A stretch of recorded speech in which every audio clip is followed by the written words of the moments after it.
여러분, 충격적인 소식입니다. 지난주 동남아시아에서 전 세계가 깜짝 놀랄 만한 일이 벌어졌습니다. 태국과 캄보디아 두 나라가 국경에서 총을 겨누고 있었는데요. 캄보디아는 중국의 지원을 믿고 자신만만했습니다. 그런데 말입니다. 전쟁을 지켜보던 서방 군사 전문가들이 입을 다물지 못했습니다. 캄보디아가 자랑하던 철옹성 같은 군사 기지가 순식간에 잿더미로 변해버렸거든요. 어떻게 이런 일이 가능했을까요? 바로 태국이 우리나라에서 사간 무기 때문이었습니다. 작고 약해 보이는 비행기 몇 대가 날아가더니 아무도 뚫을 수 없다던 요새가 한 방에 무너졌습니다. 중국이 첨단 장비로 방해를 해도 소용이 없었습니다. 결국 캄보디아는 꼬리를 내리고 휴전을 요청했습니다. 미국 국방부 관계자들까지 혀를 내둘렀다고 합니다. 오늘은 전 세계를 놀라게 한 이 사건을 현장에서 직접 목격한 외국인 전문가의 증언을 통해 자세히 알아보겠습니다. 한국 기술이 어떻게 세계를 깜짝 놀라게 했는지 지금부터 그 놀라운 이야기 시작합니다. 시작에 앞서 좋아요와 구독 눌러주시면 한국의 더 많은 이야기를 소개하는 데에 큰 힘이 됩니다. 안녕하십니까? 저는 레온 베커입니다. 지난 20년간 아시아 지역 분쟁을 취재해온 국제 군사 전문 기자입니다. 솔직히 말씀드리면 그동안 수많은 전쟁터를 다녀봤지만 올해 태국 국경에서 목격한 광경만큼 충격적인 건 처음이었습니다. 모든 것은 올해 5월부터 시작됐습니다. 태국과 캄보디아 사이 국경 지역에 오래된 사원이 하나 있었습니다. 프레아 비헤아르 사원이라는 곳이었죠. 양국 모두 자기네 땅이라고 주장하던 곳이었습니다. 5월 28일 그곳에서 양국 군인들이 충돌했습니다. 캄보디아 군인 한 명이 총에 맞아 숨졌어요. 누가 먼저 쏘았는지는 양국의 주장이 엇갈렸지만 중요한 건 사람이 죽었다는 사실이었습니다. 저는 6월 초에 태국으로 날아갔습니다. 현장 분위기는 심상치 않았어요. 양국 모두 국경에 병력을 증강하고 있었습니다. 캄보디아는 태국산 과일 수입을 금지했습니다. 전력 공급도 끊었죠. 인터넷 서비스도 중단됐습니다. 외교적으로도 양국 관계가 얼어붙었습니다. 하지만 진짜 문제는 따로 있었습니다. 캄보디아가 국경 산악지대에 대규모 군사기지를 건설하기 시작한 겁니다. 그것도 산 뒤편에 말이죠. 저는 7월 중순 태국군 관측소에서 그 기지를 망원경으로 본 적이 있습니다. 정말 교묘한 위치였습니다. 깎아지른 듯한 산등성이 뒤편이라 정면에서는 전혀 보이지 않았거든요. 더 놀라운 건 캄보디아 뒤에 중국이 있다는 사실이었습니다. 중국은 캄보디아에 최신형 대공 레이더를 지원했습니다. 포병 장비도 넘겨줬어요. 군사 고문단까지 보냈습니다. 캄보디아 정부는 공식적으로 중국을 언급하진 않았지만 기자회견에서 이렇게 말했습니다. 강력한 동맹의 지원을 받고 있으며 어떤 도발에도 굴하지 않을 것이라고요. 그 말의 의미는 모두가 알고 있었습니다. 태국은 곤란한 상황에 처했습니다. 군사력만 놓고 보면 캄보디아와 비슷한 수준이었거든요. 하지만 캄보디아 뒤에 중국이라는 거대한 나라가 버티고 있었습니다. 미국의 도움을 청할 수도 있었습니다. 하지만 미국은 태국과 정식 동맹국이 아니었어요. 게다가 중국과 정면으로 부딪히는 걸 원치 않았습니다. 그때 태국이 내린 결정이 저를 놀라게 했습니다. 한국에서 무기를 사기로 한 겁니다. 처음엔 의아했습니다. 왜 미국이나 유럽 무기가 아니라 한국 무기일까요? 나중에 이유를 알게 됐습니다. 한국 무기는 가격이 합리적이었습니다. 미국 무기의 절반 가격이었죠. 하지만 성능은 뒤지지 않았습니다. 더 중요한 이유가 있었습니다. 한국은 산이 많은 나라였습니다. 험준한 지형에서 싸우는 방법을 누구보다 잘 알고 있었던 거죠. 바로 태국이 풀어야 할 문제였습니다.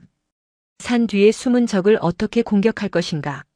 7월 말이 됐습니다. 7월 24일 마침내 포성이 울렸습니다. 태국과 캄보디아 군대가 국경에서 직접 충돌한 겁니다. 다연장로 캐포까지 동원됐어요. 태국 민간인 2명이 캄보디아군 포격으로 숨졌습니다. 본격적인 전쟁이 시작된 겁니다. 미국 트럼프 대통령이 나섰습니다. 중재에 나선 거죠. 양국은 7월 말 휴전에 합의했습니다. 10월엔 쿠알라룸푸르에서 정식 휴전 협정에 서명까지 했어요. 하지만 평화는 오래가지 못했습니다. 11월 들어 국경에서 다시 긴장이 고조됐습니다. 지뢰가 터져 태국군이 다쳤어요. 캄보디아는 책임을 부인했습니다. 그리고 12월 7일 캄보디아군이 태국 국경 마을 4곳을 동시에 공격했습니다. 새벽 4시 50분이었습니다. 로켓포가 불을 뿜었고 자폭 드론이 날아갔습니다. 태국 민간인들이 집에서 자다가 죽었어요. 휴전 협정은 휴지 조각이 됐습니다. 이번엔 규모가 달랐습니다. 태국은 전면전으로 맞섰습니다. 전차와 장갑차를 동원해 캄보디아 영토로 진격했어요. 캄보디아도 중국제 무기를 총동원해 맞섰습니다. 저는 다시 태국으로 날아갔습니다. 12월 중순 태국군 후방기지에서 상황을 지켜봤습니다. 캄보디아 포탄이 태국군 진지에 떨어지고 있었습니다. 검은 연기가 하늘을 뒤덮었어요. 태국군도 반격했지만 효과가 없었습니다. 캄보디아군은 여전히 산 뒤편에 숨어 있었거든요. 태국의 포탄은 산 앞쪽 바위만 깎아낼 뿐이었습니다. 군사 전문가들은 고개를 저었습니다. 이건 전쟁이 아니라 학살이 될 거라고 했습니다. 태국군이 저 산을 넘으려면 엄청난 희생을 치러야 한다고요. 그런데 그때였습니다. 태국 공군 기지에서 작은 비행기 4대가 이륙했습니다. 한국에서 들여온 경공격기들이었습니다. 주변에 있던 서방 군사 관측관들이 비웃었습니다. 훈련기 개조품으로 뭘 하겠느냐고요. 하지만 태국 조종사들의 표정은 달랐습니다. 그들의 눈빛엔 확신이 담겨 있었습니다. 마치 뭔가 비밀 무기를 알고 있다는 듯한 표정이었죠. 그리고 그 비행기들이 날개를 펼치고 하늘로 올라갔을 때 누구도 예상하지 못한 일이 벌어지기 시작했습니다. 그 비행기들은 정말 작았습니다. 옆에서 이륙하는 미국제 전투기들과 비교하면 거의 절반 크기였죠. 날개도 날렵했고 동체도 가벼워 보였습니다. 솔직히 말씀드리면 저는 속으로 걱정이 됐어요. 저런 걸로 중국이 지원하는 캄보디아 방공망을 뚫을 수 있을까 싶었거든요. 제 옆에 있던 프랑스 군사 관측관이 망원경을 내려놓으며 한숨을 내쉬었습니다. 그 사람 표정을 보니 저와 같은 생각을 하고 있는 게 분명했어요. 우리 둘 다 이미 결과를 예상하고 있었던 겁니다. 저 작은 비행기들이 산 앞에서 폭탄이나 몇 발 떨어뜨리다가 허탈하게 돌아올 거라고요. 그런데 이상한 점이 하나 있었습니다. 태국 공군 지휘소의 분위기가 전혀 비관적이지 않았던 거예요. 오히려 모니터를 지켜보는 장교들의 눈빛이 반짝거렸습니다. 무전기에서 들리는 조종사들의 목소리도 침착했고요. 마치 이미 승리를 확신하고 있다는 느낌이었습니다. 4대의 전투기가 편대를 이루며 날아갔습니다. 고도를 천천히 높이면서 캄보디아 국경 쪽으로 방향을 틀었어요. 저는 쌍안경으로 그 모습을 쫓았습니다. 전투기들이 점점 작아지더니 곧 산맥 너머로 사라졌죠. 캄보디아군도 그 비행기들을 발견했던 모양입니다. 산 너머에서 대공포 소리가 들려왔어요.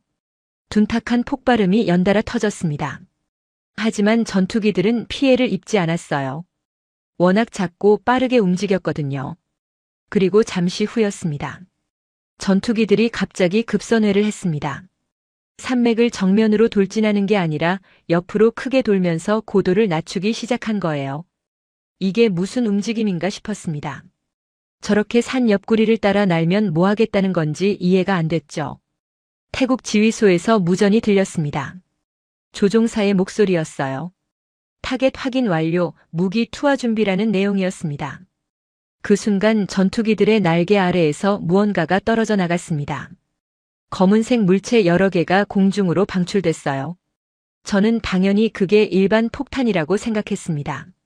저런 각도로 던지면 산 중턱에 부딪혀 터질 텐데 싶었죠. 그런데 믿을 수 없는 일이 벌어졌습니다. 떨어지던 폭탄들에서 날개가 펼쳐진 겁니다. 마치 새가 날갯짓을 하듯이 양쪽으로 쫙 펴지더군요. 자유낙하를 멈추고 공중에서 활강하기 시작했어요.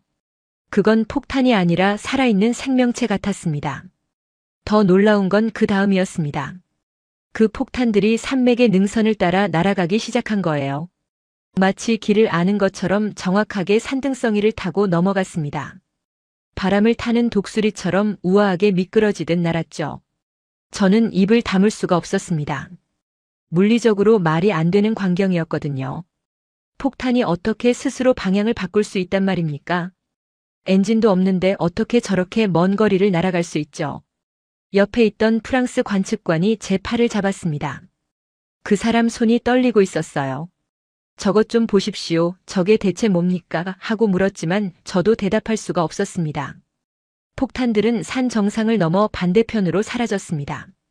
우리 눈에 보이지 않는 곳, 바로 캄보디아군이 숨어있던 그곳으로 날아간 겁니다. 몇 초간의 정적이 흘렀습니다. 그리고 둔탁한 폭발음이 연달아 터져 나왔습니다. 쾅, 쾅, 쾅. 산 너머에서 검은 연기가 솟아올랐어요. 한 개가 아니라 여러 개였습니다. 마치 화산이 분출하듯 검은 버섯구름이 하늘로 치솟았죠. 태국 지휘소가 환호성으로 뒤덮였습니다. 장교들이 서로 얼싸안고 소리쳤어요. 모니터 화면에는 타격 성공이라는 문구가 떠올랐습니다. 저는 멍하니 그 연기를 바라봤습니다. 도대체 무슨 일이 벌어진 건지 머릿속이 복잡했어요. 세계 최고라는 미국 무기로도 불가능하다던 일을 저 작은 한국 전투기가 해낸 겁니다. 캄보디아군 진지에서 올라오던 포격이 뚝 끊겼습니다. 조금 전까지 쉴 새 없이 태국군을 향해 날아오던 포탄들이 완전히 멈춘 거예요. 확성기에서 울려 퍼지던 선전 방송도 사라졌습니다. 산 뒤편의 요새가 침묵했습니다. 한 태국 장교가 위성 영상을 확인하더니 보고했습니다. 캄보디아군 지휘소가 직격탄을 맞았다는 내용이었어요. 탄약고도 유폭됐다고 했습니다. 통신시설도 파괴됐다고 하더군요. 단 한 번의 공습으로 난공불락이라던 요새가 무력화된 겁니다. 저는 그날 저녁 태국 공군 기지로 찾아갔습니다. 도대체 저 폭탄이 뭔지 알아야겠다는 생각이 들었거든요. 기지 경납고에 그 전투기들이 주차돼 있었어요. 가까이서 보니 정말 작고 날렵한 기체였습니다. 정비사들이 날개 아래를 점검하고 있었습니다. 저는 다가가서 물었죠. 저 폭탄은 도대체 뭐냐고요? 한국에서 만든 유도 폭탄이라고 했습니다. 위성 신호를 받아서 목표물을 찾아간다고 하더군요. 산을 돌아서도 정확하게 타격할 수 있다고 했어요. 저는 고개를 저었습니다. 그건 이론적으로 불가능한 이야기였거든요. 산 뒤편으로 가려면 위성 신호가 끊기는데 어떻게 목표를 찾아간단 말입니까? 정비사가 웃으며 말했습니다. 그게 한국 기술의 비밀이라고요. 위성 신호가 끊겨도 폭탄 자체가 지형을 보고 길을 찾아간다고 했습니다. 마치 사람이 눈으로 길을 찾듯이요. 저는 그때 깨달았습니다. 한국이라는 나라가 단순히 무기를 파는 게 아니라는 걸요. 그들은 전쟁의 방식 자체를 바꿔놓은 겁니다. 숨으면 안전하다는 수천 년 된 전쟁의 법칙을 뒤집어버린 거죠. 캄보디아군의 침묵은 오래가지 않았습니다. 다음 날 새벽부터 다시 포격이 시작됐거든요. 하지만 이번에는 양상이 달랐어요. 산 뒤편 요새에서 쏘는 게 아니라 더 깊은 후방에서 날아오는 포탄들이었습니다. 태국군도 당황했습니다. 어제 그렇게 완벽하게 파괴했다고 생각했는데 캄보디아군이 여전히 반격하고 있었으니까요. 알고 보니 캄보디아는 예비 진지를 여러 개 만들어 놓고 있었던 겁니다. 태국 공군이 다시 출격 준비에 들어갔습니다. 이번에도 한국제 전투기들이 활주로에 섰어요. 조종사들이 탑승하고 엔진이 돌아갔습니다. 그런데 이상한 일이 벌어졌습니다.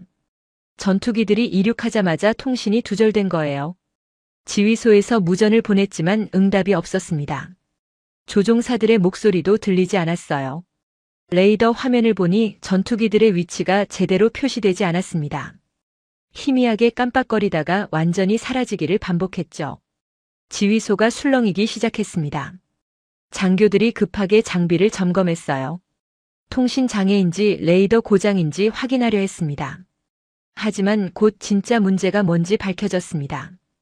위성 신호가 교란되고 있었던 겁니다. 누군가 강력한 전파 방해 장치를 작동시켜서 위성 항법 시스템을 마비시키고 있었어요. 이건 단순한 장애가 아니라 의도적인 공격이었습니다. 중국이었습니다.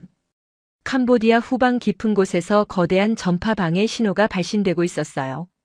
최신형 전자전 장비였습니다. 중국이 캄보디아에 제공한 무기였죠. 태국 지휘소는 긴급 상황에 돌입했습니다. 위성 신호 없이는 유도 폭탄이 제대로 작동할 수 없었거든요. 어제 그렇게 완벽하게 목표물을 타격했던 무기가 순식간에 무용지물이 될 위기에 처한 겁니다. 저는 그 광경을 지켜보며 안타까웠습니다. 결국 중국이라는 거대한 나라가 개입하니 작은 나라들의 기술은 무력해지는구나 싶었죠. 조종사들의 무전이 간신히 들렸습니다. 목소리가 끊기고 잡음이 심했지만 내용은 알아들을 수 있었어요. 위성 신호 손실 유도 불가능이라는 보고였습니다. 전투기들은 공중에서 선회하고 있었습니다. 폭탄을 투하해도 목표를 맞출 수 없는 상황이었죠. 그냥 멀리 던져버리는 것과 다를 바가 없었습니다. 지휘관이 귀환 명령을 내리려는 순간이었습니다. 갑자기 조종사 한 명이 무전을 보냈습니다. 시스템 전환 완료, 2차 유도 모두 작동 중이라는 내용이었어요. 저는 무슨 말인지 이해하지 못했습니다. 2차 유도 모드라니 그게 뭘 의미하는 걸까요? 태국 장교들도 놀란 표정이었습니다.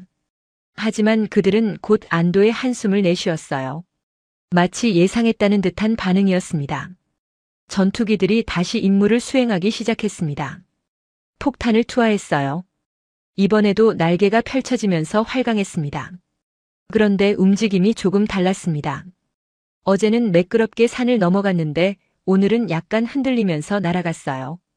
마치 바람에 흔들리는 것처럼 좌우로 기울었다가 다시 중심을 잡았습니다. 저는 불안했습니다. 저렇게 불안정하게 날면 목표를 빗나갈 게 분명해 보였거든요. 하지만 제 예상은 완전히 빗나갔습니다. 폭탄들은 여전히 산을 넘어 정확하게 목표물을 타격했어요. 연기가 다시 솟아올랐습니다. 캄보디아군 예비 진지가 불바다가 됐습니다. 도대체 어떻게 된 일인지 이해할 수가 없었습니다. 위성 신호가 끊겼는데 어떻게 목표를 찾아간 걸까요? 저는 그날 저녁 태국 기술진을 만났습니다. 한국에서 파견 나온 기술 고문이 함께 있었어요. 저는 직접 물었습니다. 위성 없이 어떻게 목표를 찾아가는 거냐고요. 한국 기술자가 태블릿을 꺼내 보여줬습니다. 화면에는 복잡한 지형도가 떠 있었어요. 산맥과 골짜기가 3차원으로 표시돼 있었습니다. 폭탄 안에 카메라가 있다고 했습니다. 작은 센서가 땅을 촬영하면서 지형을 인식한다고 하더군요. 그 지형 데이터를 미리 저장된 지도와 비교해서 자기 위치를 파악한다는 겁니다. 마치 사람이 주변 건물을 보고 길을 찾듯이 폭탄이 산을 보고 길을 찾아간다는 거였습니다. 저는 그제야 이해했습니다. 한국이 만든 건 단순한 무기가 아니었어요. 위성이 있으면 위성을 쓰고 위성이 막히면 눈으로 보는 지능형 무기였던 겁니다. 중국이 아무리 전파를 교란해도 소용없었습니다. 폭탄은 이미 두 번째 방법으로 목표를 찾고 있었거든요. 그날 밤 캄보디아 방송이 긴급 성명을 발표했습니다. 전쟁을 중단하고 협상 테이블로 돌아가겠다는 내용이었어요. 더 이상 싸워봤자 이길 수 없다는 걸 인정한 겁니다. 캄보디아의 휴전 제안이 나온 건 전쟁이 시작되고 사흘째 되는 날 저녁이었습니다. 하지만 태국은 즉시 응하지 않았어요. 오히려 공세를 더 강화했습니다. 이유가 있었습니다. 캄보디아가 진심으로 항복하는 게 아니라 시간을 벌려는 것 같았거든요. 군대를 재정비하고 중국에서 추가 지원을 받으려는 속셈이라는 분석이 나왔습니다. 태국 정부는 확실하게 마무리 짓기로 결정했습니다. 캄보디아가 다시는 도발할 엄두를 못 내도록 완전히 무력화시키겠다는 거였죠. 다음 날 아침 태국 공군이 대규모 공습을 감행했습니다. 이번에는 한국제 전투기만이 아니었어요. 미국제 전투기들도 함께 출격했습니다. 편대 규모가 전날의 3배였죠. 목표는 캄보디아 국경 지역의 모든 군사시설이었습니다. 레이더 기지, 대공포 진지, 보급로, 지휘소까지 모조리 타격 대상에 올랐어요. 저는 태국 전방 기지에서 그 광경을 지켜봤습니다. 하늘이 전투기들로 가득 찼어요. 엔진 소리가 땅을 울렸습니다. 한 대씩 이륙할 때마다 지면이 진동했죠. 가장 먼저 출격한 건 역시 한국제 전투기들이었습니다. 4대가 한 개 편대를 이루어 국경을 넘어갔어요. 그들의 임무는 적 방공망을 무력화시키는 거였습니다. 폭탄들이 투하됐습니다. 이번에는 숫자가 많았어요. 수십 개의 검은 물체가 하늘에서 날개를 펼쳤습니다. 마치 거대한 새떼가 날아가는 것 같았죠. 캄보디아군도 필사적으로 저항했습니다. 대공포가 불을 뿜었어요. 하늘에 하얀 연기 자국이 그려졌습니다. 하지만 작고 빠른 폭탄들을 맞추기엔 역부족이었죠. 폭발음이 연달아 터졌습니다. 캄보디아군 레이더 기지가 먼저 무너졌어요. 거대한 안테나가 폭발과 함께 주저앉았습니다. 대공포 진지도 침묵했죠. 그 순간을 기다렸다는 듯 미국제 전투기들이 진입했습니다. 방공망이 뚫린 하늘을 통과해 더 깊은 내륙으로 날아갔어요. 태국군은 체계적으로 움직였습니다. 한국 무기로 길을 열고 미국 무기로 마무리하는 방식이었죠. 완벽한 조합이었습니다. 캄보디아군 지휘부가 혼란에 빠졌습니다. 통신이 끊기고 명령 체계가 마비됐어요. 병사들은 어디서 공격이 오는지도 모르는 채 우왕좌왕했습니다. 저는 그날 오후 국경 지역으로 직접 가봤습니다. 캄보디아 측 진지는 완전히 폐허가 돼 있었어요. 불탄 장비들이 여기저기 널려 있었고 건물들은 무너져 내렸습니다. 병사들은 손을 들고 항복하고 있었죠. 특히 인상적이었던 건 그들의 표정이었습니다. 두려움보다는 허탈함이 더 컸어요. 막강한 중국의 지원을 받고 난공불락의 요새를 만들었다고 자신했던 그들이었습니다. 그런데 며칠 만에 모든 게 무너져버린 겁니다. 한 캄보디아 장교가 태국군에게 인계되는 모습을 봤습니다. 그 사람은 고개를 떨구고 있었어요.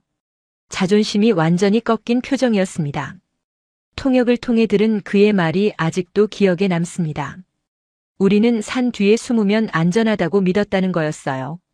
하지만 한국 무기는 산도 소용없게 만들었다고 했습니다. 이제 숨을 곳이 없다고 말하더군요. 저는 그 말을 듣고 가슴이 뭉클했습니다. 전쟁이란 결국 상대의 자신감을 꺾는 싸움이거든요. 캄보디아군은 물리적으로만 패배한 게 아니었어요. 심리적으로도 완전히 무너진 겁니다. 그날 저녁 캄보디아 정부가 다시 성명을 발표했습니다. 이번엔 휴전 제한이 아니라 즉각적인 전투 중지였어요. 모든 군사 행동을 멈추고 병력을 철수하겠다고 했습니다. 사실상 항복 선언이나 다름없었죠. 국제사회가 놀랐습니다. 불과 며칠 전만 해도 캄보디아는 중국의 지원을 믿고 강경하게 나왔거든요. 그런데 갑자기 무릎을 꿇은 겁니다. 전문가들이 분석에 나섰습니다. 왜 이렇게 빨리 전쟁이 끝났는지, 캄보디아는 뭘 잘못한 건지 따지기 시작했어요. 하지만 답은 간단했습니다. 한국 무기가 전쟁의 법칙을 바꿔버렸던 겁니다. 수적 우위도 지형적 이점도 강대국의 지원도 소용없게 만들어버렸죠. 태국과 캄보디아의 전쟁에서 정작 국제사회의 관심은 다른 데 쏠려 있었습니다. 한국이었습니다. 전 세계 언론이 한국 무기에 대해 집중 보도하기 시작했어요. 어떻게 저런 기술을 개발했는지, 왜 지금까지 알려지지 않았는지 궁금해했습니다. 저도 그 질문에 답을 찾고 싶었습니다.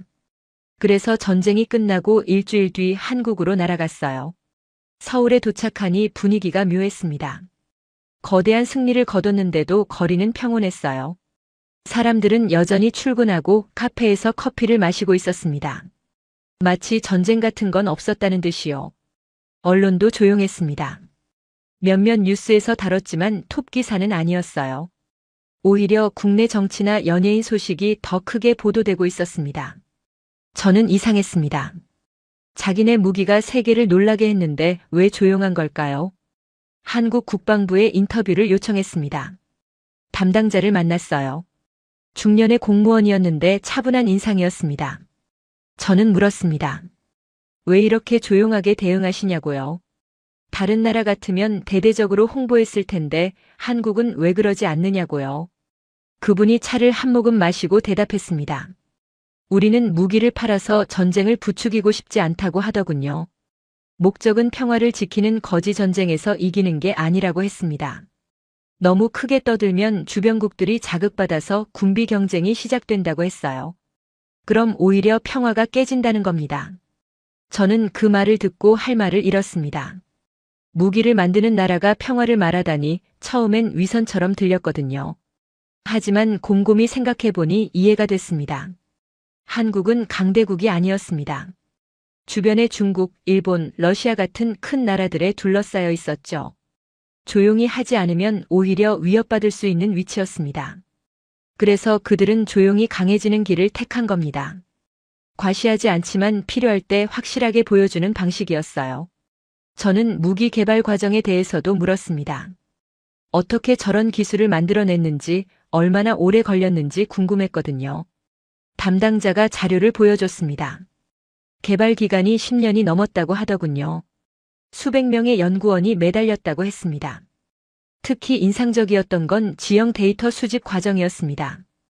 연구원들이 직접 전국의 산을 돌아다녔다고 해요. 바람이 어떻게 부는지, 골짜기마다 기류가 어떻게 다른지 일일이 측정했다고 합니다. 겨울에는 눈을 헤치고 여름에는 땀을 흘리며 산을 올랐다고 하더군요. 장비가 고장나면 손으로 직접 기록했다고 합니다. 그렇게 모은 데이터가 수십만 건이었다고 해요. 그 데이터를 바탕으로 인공지능을 학습시켰다는 겁니다. 저는 그제야 알았습니다. 한국 무기의 비밀은 첨단 기술만이 아니었어요. 땀과 인내였습니다. 10년이라는 긴 시간 동안 묵묵히 준비한 사람들의 노력이었죠. 며칠 뒤 저는 방산업체를 방문했습니다. 연구소 건물은 생각보다 소박했어요. 화려한 외관도 없고 그냥 평범한 사무실 같았습니다. 연구원들을 만났습니다. 대부분 30대에서 40대였어요. 평범해 보이는 사람들이었습니다. 한 연구원과 대화를 나눴습니다. 50대 초반의 엔지니어였는데 이 프로젝트를 처음부터 맡아온 사람이라고 했어요. 저는 물었습니다. 10년이나 한 가지 일만 하면 지루하지 않았냐고요. 그분이 웃으며 대답했습니다. 지루하긴요. 하루하루가 전쟁 같았다고 하더군요. 안 되는 걸 되게 만들어야 했으니까요. 하지만 포기할 수 없었다고 했습니다. 우리나라도 작은 나라들을 도와줄 수 있는 기술을 만들고 싶었다고요. 강대국 눈치 보지 않고 자기 나라를 지킬 수 있게요. 그 말을 듣고 저는 숙연해졌습니다. 한국 사람들이 무기를 만든 이유가 돈 때문만은 아니었던 겁니다. 약한 나라도 당당할 수 있는 세상을 만들고 싶어 했던 거죠. 태국과 캄보디아 전쟁을 시작으로 국제 무기 시장에 큰 변화가 일어나기 시작했어요. 여러 나라에서 한국의 무기 구매 문의가 쏟아졌습니다. 동남아시아는 물론이고 중동, 남미 심지어 유럽 국가들까지 관심을 보였어요. 특히 산이 많은 나라들이 적극적이었습니다. 스위스, 오스트리아, 네팔 같은 산악 국가들이 한국 무기를 원했죠.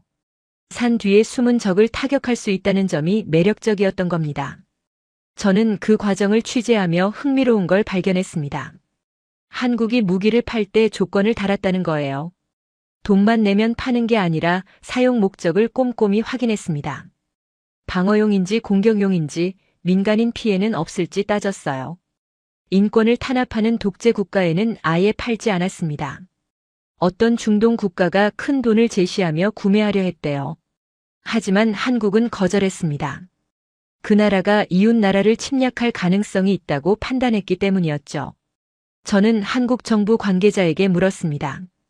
돈을 버는 게 목적 아니냐고요. 왜 까다롭게 구느냐고요. 그분이 단호하게 말했습니다. 우리 무기로 무고한 사람이 죽는 걸 원치 않는다고요. 단기적으론 돈을 덜 벌어도 장기적으론 신뢰를 얻는 게 낫다고 했습니다. 실제로 그 전략은 먹혀들었습니다. 한국 무기를 산 나라들은 만족도가 높았어요. 성능도 좋고 가격도 합리적이었지만 무엇보다 한국이 책임감 있게 행동한다는 점을 높이 샀습니다.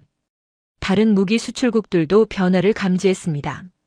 미국과 유럽 방산 업체들이 긴장하기 시작했어요. 한국이 새로운 경쟁자로 떠오른 겁니다. 특히 미국은 복잡한 입장이었습니다. 한국은 미국의 동맹국이잖아요. 그런데 이제 무기 시장에서 경쟁 상대가 된 겁니다. 협력할지 견제할지 고민이 깊어졌죠. 저는 워싱턴에 있는 미국 국방부 관계자를 만났습니다. 그분은 솔직하게 인정했어요. 한국 기술이 놀랍다고요. 특히 지형인식 기술은 미국도 완성하지 못한 분야라고 했습니다. 하지만 걱정도 있다고 했어요. 한국이 독자적으로 너무 강해지면 동맹 관계에 균열이 생길 수 있다는 거였습니다. 미국의 통제를 벗어날 수 있다는 우려였죠. 저는 그 말을 듣고 씁쓸했습니다.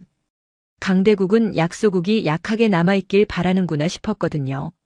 아무리 동맹이라 해도 결국 자기 이익이 우선인 겁니다.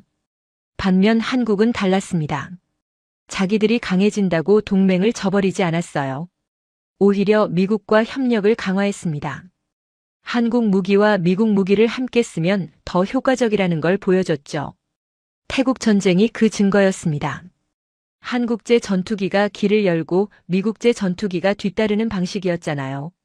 서로 약점을 보완하는 완벽한 조합이었습니다. 미국도 결국 인정할 수밖에 없었습니다. 한국을 견제하는 것보다 협력하는 게 낫다는 걸요. 중국은 어땠을까요? 중국은 조용했습니다. 공식적으로 아무 말도 하지 않았어요. 하지만 속으로는 당황했을 겁니다. 자기들이 지원한 캄보디아가 그렇게 허무하게 무너졌으니까요. 중국제 전자전 장비도 소용없었고요. 중국 전문가들이 한국 무기를 분석하기 시작했습니다. 어떻게 작동하는지, 약점은 뭔지 연구했어요. 하지만 쉽지 않았습니다. 한국이 핵심 기술을 철저히 보호했거든요. 외부에 유출되지 않도록 관리했습니다.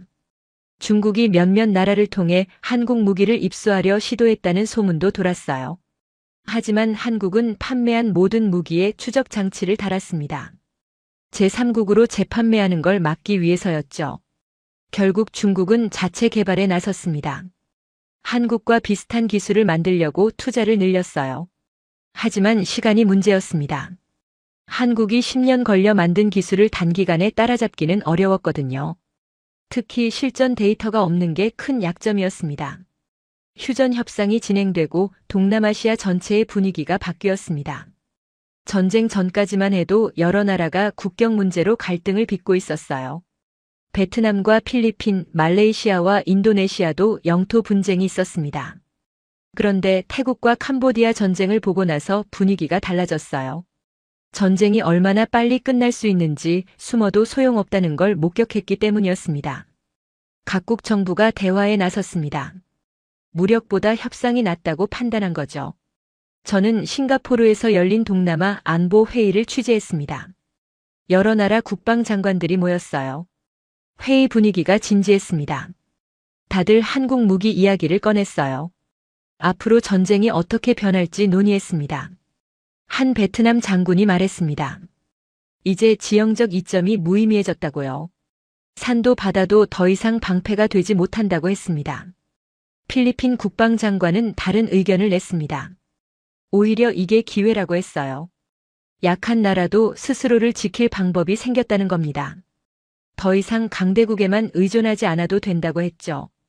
그 말에 여러 나라 대표들이 고개를 끄덕였습니다. 실제로 여러 나라가 한국과 방위 협력을 강화했어요. 무기만 사는 게 아니라 기술 이전도 요구했습니다. 한국은 선별적으로 응했습니다. 완제품은 팔되 핵심 기술은 주지 않았어요. 대신 운용 교육은 충실히 해줬습니다. 태국이 좋은 예였습니다. 전쟁 후 한국은 태국의 기술 지원팀을 파견했어요. 조종사들을 훈련시키고 정비 방법을 가르쳤습니다. 저는 태국 공군 기지를 다시 방문했습니다. 한국 교관들이 태국 조종사들을 가르치고 있었어요. 시뮬레이터를 이용해 여러 상황을 연습시켰습니다. 한 한국 교관과 이야기를 나눴습니다. 교육이 어떻게 진행되냐고 물었더니 생각보다 어렵다고 했어요. 단순히 무기 사용법만 가르치는 게 아니라 전술 자체를 바꿔야 한다고 하더군요. 산을 정면으로 공격하던 사고방식을 바꿔야 한다는 겁니다.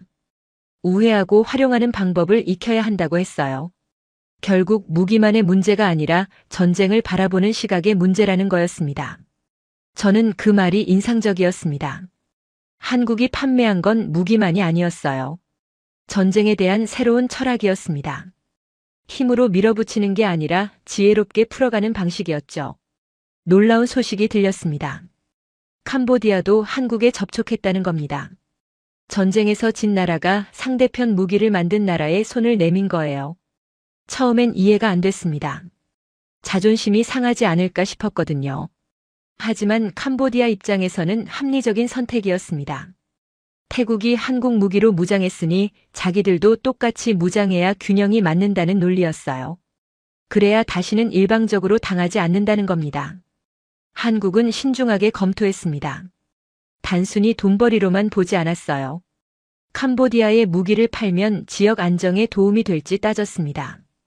결국 제한적으로 판매하기로 했습니다. 방어용 무기만 제공하고 공격용은 주지 않기로 했어요. 이 결정에 태국도 동의했습니다. 캄보디아가 어느 정도 무장하는 게 오히려 지역 안정에 도움이 된다고 본 겁니다. 너무 약하면 중국 같은 강대국에 더 의존하게 되니까요. 저는 이 과정을 지켜보며 감탄했습니다. 한국이 단순한 무기 장사꾼이 아니라는 걸 확인했거든요. 지역 전체의 균형을 생각하는 중재자 역할을 하고 있었습니다. 이 모든 이야기의 끝에서 저는 한 가지 질문을 품게 됐습니다. 도대체 한국은 어떻게 이런 기술을 만들어낸 걸까요? 다시 한국으로 날아갔습니다. 이번엔 연구소가 아니라 다른 곳을 찾아갔어요. 실제로 산악 지형 데이터를 수집했던 현장이었습니다. 강원도 산골 마을이었습니다. 인적이 드문 곳이었어요. 눈이 소복이 쌓인 산길을 한참 올라가니 작은 연구시설이 나타났습니다. 거기서 한 연구원을 만났습니다.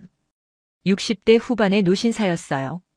이 프로젝트 초창기부터 참여한 분이라고 했습니다. 그분과 함께 산을 올랐습니다.